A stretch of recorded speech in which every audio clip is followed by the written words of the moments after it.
امام علی علیہ السلام کی خدمت میں ایک شخص آ کے پوچھنے لگا، یا علی، میں چاہتا ہوں اللہ غیب کے رزق کا دروازہ میرے گھر کی طرف ایسے کھولے کہ کبھی بھی میرے گھر کا رزق کم نہ ہو۔ بس جیسے ہی یہ پوچھا گیا تو امام علی علیہ السلام نے فرمایا، اے شخص، اگر تم چاہتے ہو کہ اللہ کی غیب کا دروازہ تمہارے گھر کی طرف ایسے کھلے کہ کبھی بھی تمہارے گھر کا رزق کم نہ ہو تو رات کو سونے سے پہلے اپنے گناہوں کی معافی مانگ کے سویا کرو، اور ساتھ ساتھ 70 مرتبہ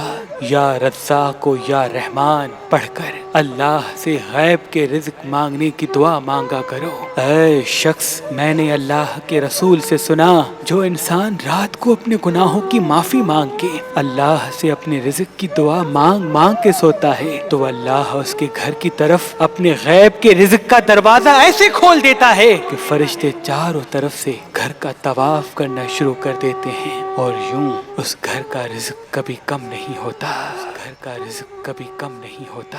اس گھر کا رزق کبھی کم نہیں ہوتا۔